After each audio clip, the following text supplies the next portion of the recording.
Hello and welcome back to my channel. My name is Chris, and on today's video we're going to go through fragrances that I'm going to take me on my move abroad.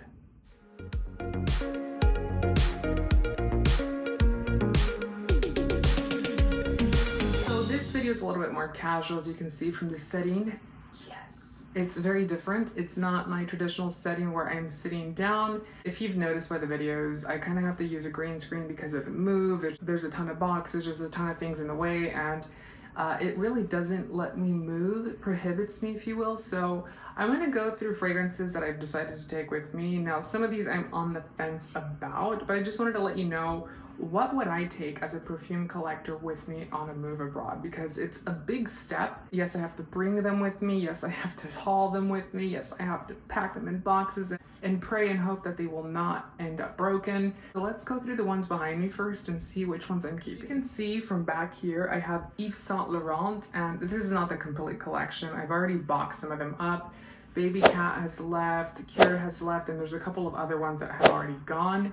But I do have here Celine, Rouge Velours, Jumpsuit, and Tuxedo. So Celine is actually not staying with me. I'm actually getting rid of this one. It's already listed on sale. But I would say that Celine is a white floral fragrance. I already have quite a bit of these. I actually got rid of a lot of them. I got rid of Rouge Malachite, not because I wanted to. I actually really did like that fragrance by Armani. But this one itself is just not something I wear on a daily basis. It's not one that I see myself really gravitating towards, so that's why it's posted for sale. But the ones behind me, I'm really sold on. So for example, Rouge Velours, this is an icon. I don't think that I could get rid of this one. I don't think I could replace this one. I think that it's just a very unique, satisfactory fragrance for my nose. And it really just puts me in a mood, to feel a little bit more confident. And I think that's what fragrance is about. Now, Tuxedo, I think, is a daily driver fragrance. You can really wear it on a day-to-day basis. And I do like it. It's nothing super special, but I do like the fragrance itself.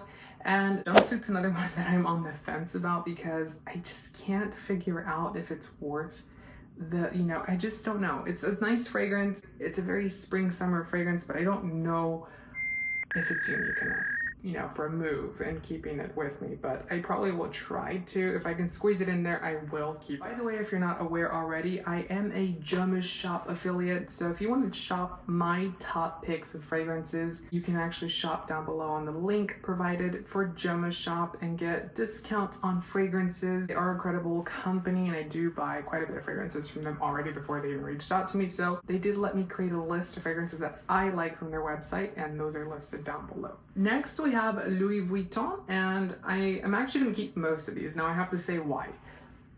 There's a big influx of testers and fakes out on the market to the point where if I actually decided to sell any of these, not that I'm going to, I would get absolutely nothing back in return for these fragrances. Do take into consideration that you can refill the Louis Vuitton bottles, so once you're out of them, which I'm kind of halfway on all of them except this one over here. You can save money if you refill them. Obviously, buying the bottle up front's a little bit more expensive. All of them have been purchased from Louis Vuitton except this one. I did buy this one from a TikToker, which I believe I linked in that video. He's a really nice guy, and I think he sells loads of Louis Vuitton fragrances. I don't know where he gets them from, but they are original. But I do believe that this is a tester, so I don't think technically you can refill this one here. If you do buy them from Louis Vuitton or they are retail bottles, you can refill those. Now don't quote me because I'm not 100% sure. Now at the top, I have some Burberrys. I know you can't probably see them up there, but I have 3 up here. I'm only keeping 2 of these. Now this collection itself, I feel like didn't get a lot of love, still doesn't get a lot of love, but I'm keeping not this one here. Hawthorne Bloom has already been posted. I need to package this one up actually. But the packaging is just marvelous. I really do like it. I do think that they took some attention to detail with it. And it really represents Burberry as a fashion label. And I have to say that both of these are the ones that I really do love. I think I love this one a little bit more, which is Amber Heath. It is a Francis Kurkdjian fragrance. He did a really great job with this fragrance. It's really good. And I also do like this one, which is Midnight Journey, which is also a Maison, or not a Maison, but a Francis Kurkdjian fragrance. So I had to bring these from another shelf, but as you can see, these are all Celine fragrances. So The first one I'm gonna obviously keep is Parade. I think I have been a big advocate for this fragrance. I do love it. I do think it's a really nice one. I mean, this just puts me in a very happy mood every single time that I put it on. And night clubbing, I actually have a bigger size one just like this one, which is 200 mils of night clubbing, so that's why this one's a little bit low. I've been a little bit generous. My partner actually really likes this one as well, so these will be going with me. And Eau de California as well as Reptile, these are literally must-have fragrances.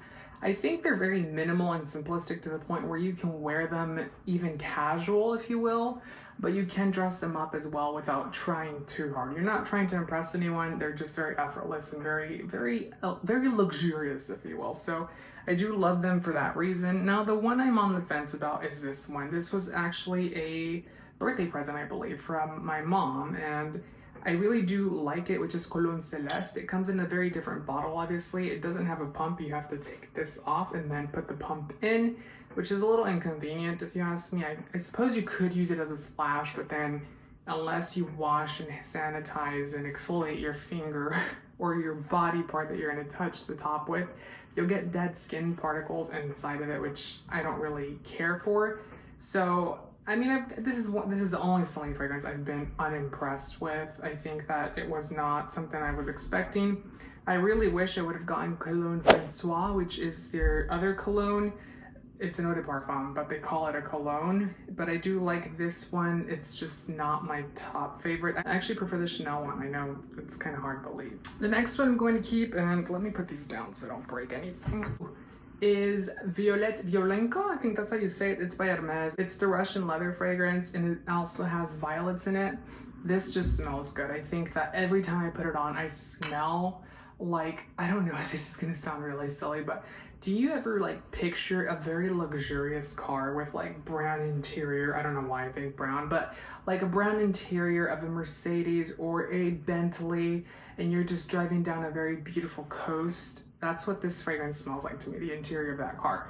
So I really do like it. It is leathery. It does have violets. It's a very unique leather scent, though. I will say that. It's not like a Tom Ford ombre leather. It's just its own its own category, if you will. So this one's going with me. I mean, I could technically try to sell it because I don't wear it as much as I would like to, but I wouldn't get anything for it. And I did pay full price for this one. I do like it, actually. I mean, it's Hermes, for crying out loud. I wish I had more of these. I only have two.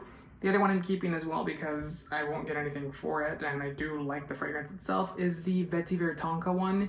This one's nice. It's a little underwhelming compared to the other one. So this one's a little bit more, you know, uppity. It's a little bit more luxurious. This one's a little bit more, it's not bad, it's just underwhelming. And the last two I have, because I don't want to make this video super long, if you wanted part 2, comment down below. I have Santal Parosa by Guerlain. This is part of their L'Art de Matière collection. It is literally, I have to tell you about this one. When I started my fragrance YouTube journey, I wanted this fragrance. I kept eyeballing it, then they did a price increase. And then I was like, oh, I'm gonna buy it now. So I go on the website, and then I figured out they had another price increase. So it's expensive. Now, the fragrance itself is, I think, in my opinion, because I love sandalwood fragrances, really worth it. So I do love this fragrance, and I probably will keep this until the juice is gone. And even then, I'll probably keep the bottle. So this one's coming with me. These don't come with boxes because I did buy them from a seller that sells testers. So he buys a ton of stuff from Guerlain. They gift him, I think, testers, and I think he sells them. I don't think you're supposed to do that, but we're not telling anyone. But I really do like this fragrance. It's one of my favorites. It has changed in color a little bit. It's supposed to be a little bit more red. But obviously with it being natural, it's going to change obviously with time. And the last one I'll talk about today is a Neroli Plain Sud by Guerlain. Now this one I'll keep because it's part of this collection, and I have this really weird obsession about collecting the same bottles. So in my dream world, I would have shelves of the same bottle, different colored liquids inside of it, so different fragrances essentially. I just think that look just says it all. In my opinion, it screams success. So this is not my favorite one, I will be honest with you. It reminds me of my vacation. But I will say that the fragrance does have a nice emotional side to it. It is a neroli scent. It's a very unique neroli scent, actually. Very fun, very vibrant, very vacation. A little sad too, you know, it is supposed to be inspired off the stories of the guy who wrote The Little Prince, I think. So, I mean, that has some story to it as well. I do like this fragrance, but like I said, it's not my favorite one, but just because it's part of the L'Art de Martyr collection, I will be keeping it. So yes, I have more. I have some Dior, I have some Loewe, some Givenchy, some Versace's, quite a bit of other brands as well that I'm going to keep. Let me know if you would like a part 2. I can do that for you. It's a very casual video, you know, just kind of checking in with you, hanging out with you, showing you what I'm keeping, what I'm not keeping. And it's just a fun video all around. So don't forget to give the video a thumbs up and subscribe for more fragrance related content. Until next time, you guys, take care. Bye.